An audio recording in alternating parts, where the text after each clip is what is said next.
चंदन प्रेमी की आवाज में गाना सुने रिमिक्स।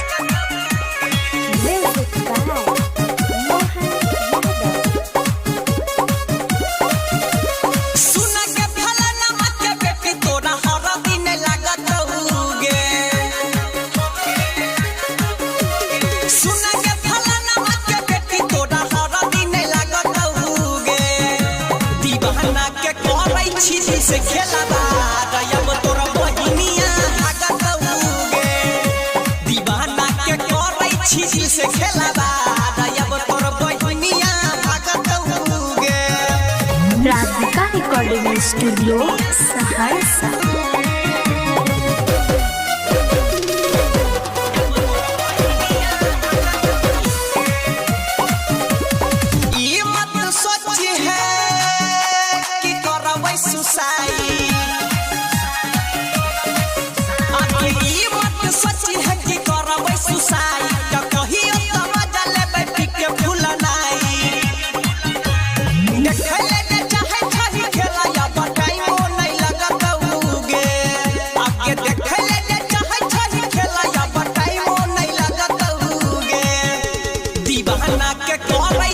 से खेलाबा रयब तोरा बहिनिया भागत उगे दीवाना के करै छी दिल से खेलाबा रयब तोरा बहिनिया भागत उगे।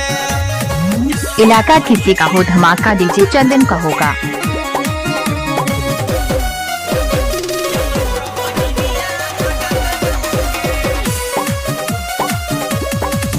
आगे हमारा धरैले अलभ के बीमारी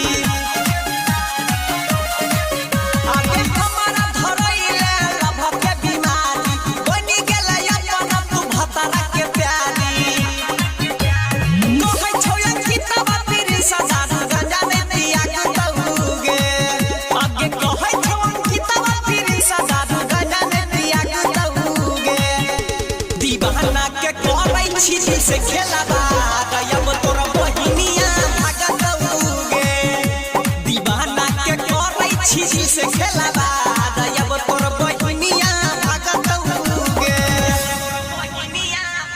चंदन डीजे का नाम तो सुना ही होगा।